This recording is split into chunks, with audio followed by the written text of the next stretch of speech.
investing energy in. What we're investing our passion in. That's that fire that we talked about before. What are we giving the fire to? Are we aware that through giving fire to this, we're actually creating more of this for ourselves within our experience? Do we want to create more of that? Or don't we?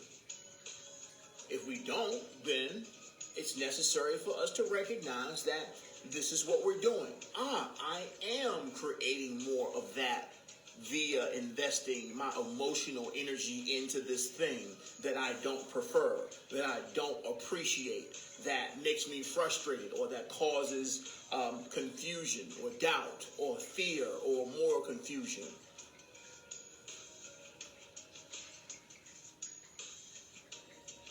Absolutely, Deb. We're, in actuality, refining ourselves as spiritual, energetic athletes. It requires practice. You got to do the reps. One of the foundational tools of you doing those reps is in your forgiveness. Your forgiveness is you doing reps and developing your sense of unconditional self-love. As you do those reps of forgiveness amongst yourself, you become more and more unconditionally loving for yourself. And of course, that vibration translates into you being able to do that for those around you, that compassion. The more you do those reps, the more you forgive yourself, the more unconditionally loving you become as a person. And as a conscious being, you're consciously being unconditionally loving.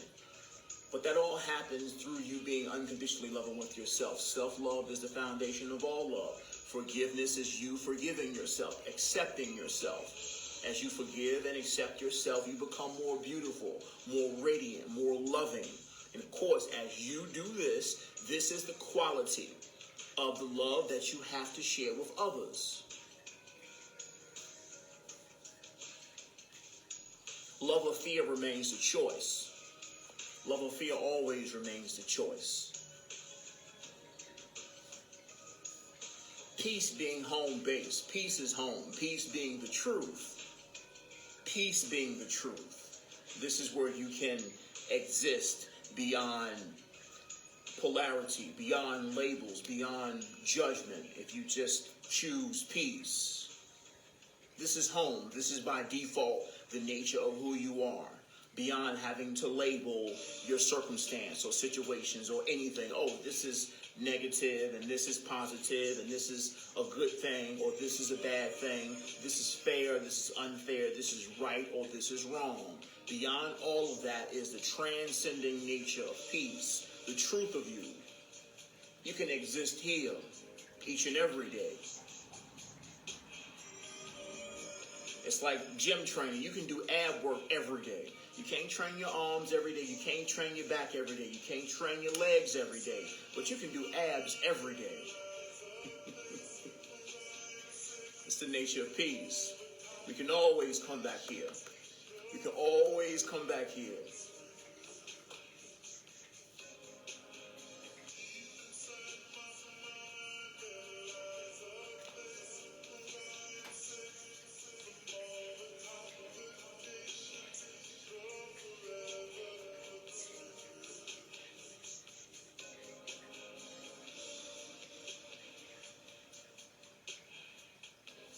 The mind feels the old programming. The old programming feels in order for us to manifest certain things, there's a certain amount of struggle that's necessary. There's a certain structure or methodology that's necessary. There's all these prerequisites based on our conscious awareness of the human experience that are necessary for us to manifest certain things. It's just that we're evolving beyond that identity, or at least those configurations, those concepts. Releasing the idea of a linear methodology in which things unfold. releasing that those constructs or those limitations are allowing infinite possibilities to us, for us to exist in the now moment, where everything is possible. Anything is possible within an infinite universe of infinite possibilities within this now moment, and being a representation of eternity. Everything is possible now. So we're releasing a lot of this in order to exist within the truth of that. Within the truth of that.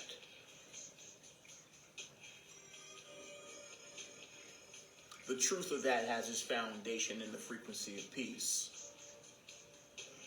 This is home. Home is always the most sturdy foundation, because once again, it's eternal. Home, peace, that's the foundation. When you have that foundation within your presence, all things are possible at present.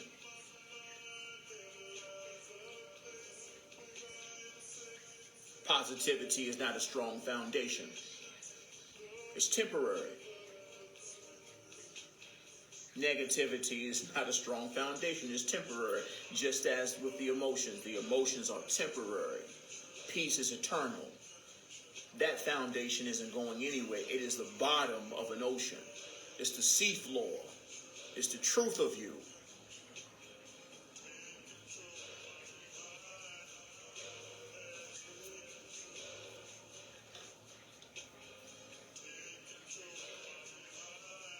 So no stress and strain and prerequisites and structure, all of these things are dissolving as we become more familiar with our foundation. As we rest ourselves and make ourselves at home in peace and observation. Objective observation. We talked about this before when we talked about structure, or at least the pyramid. We call that raw experience. Raw emotion, the base of gratitude beyond all the temporary emotions of polarity, us being able to observe life, experience living, being alive in a place of gratitude, and allowing that emotion to flow through you like an ocean, beyond having to choose. Beyond the mind identity. The mind identity will always choose a particular polarity.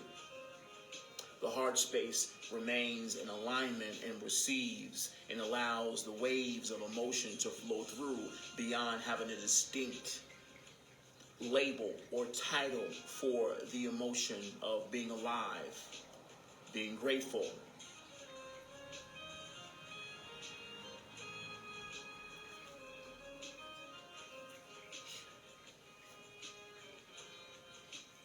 Here's the thing about all this beauty that we talk about, this sense of balance and alignment that we speak of so often.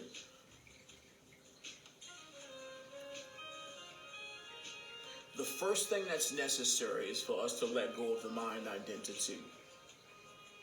Now, the first thing the mind identity will say is how.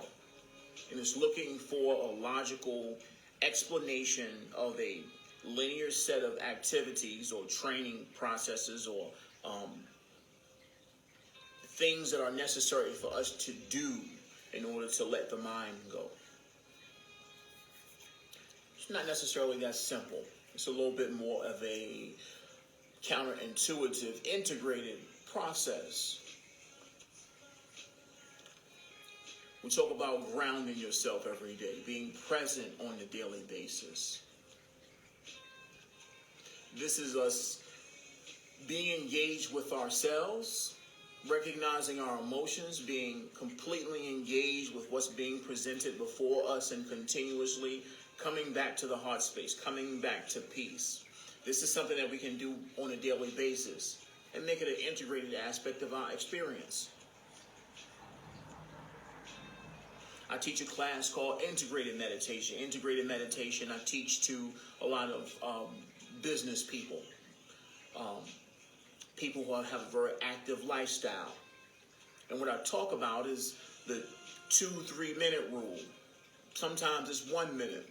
Just being able to sit amongst the activities of life. You may be on the go or in between meetings or at the doctor's office or in the midst of a commute. Of course, not in a car, but of course, if you're commuting public transportation or on a bus, whenever there's a space of being where you can actually engage with your heart space and sit and be and recognize your heart. This recognition of the heart space is something that you cultivate on a daily basis, and it's not based on any particular ceremony. It's just in your ability to continue to recognize your heart amongst the merit of activity that takes place on a daily basis. As you continue to engage your heart space and you open your eyes, you recognize the intensity of the emotions and the energy that you have and your ability to focus, to engage with whatever's being presented to you at present. We talked about this before too. Meditation is about us being fully invested, 100% engaged in whatever's taking place in front of us, because the now moment is always the most important moment in life. What's happening now is the most important moment in all of your existence. That's taking place right now. Whatever conversation this is, whatever you're paying attention to, this is the most important thing in all of your existence. And it deserves 100% of all your energy, 100% of all your emotions, 100% of all your focus, versus being scatterbrained and kind of being here 30% and 20% on what's got to happen next and what you want to eat later and what's for lunch or what the kids are doing or what you got to do at the office or what's the next priority, and all of this energy is all over the place, versus 100% of all of your being here in the present moment, all of your energy being here. This is you operating at a genius level of focus.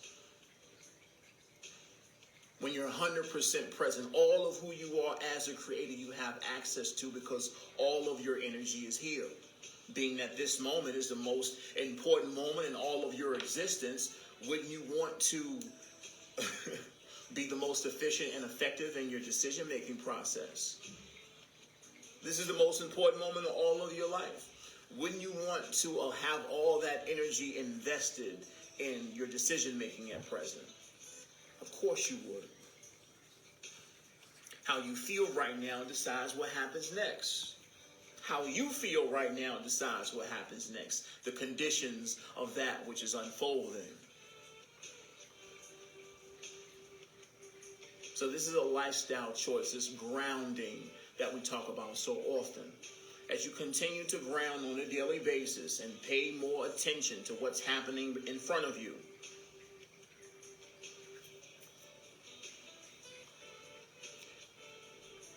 your decisions are more precise. You're more sensitive to the undercurrent in all conversations, in all interactions.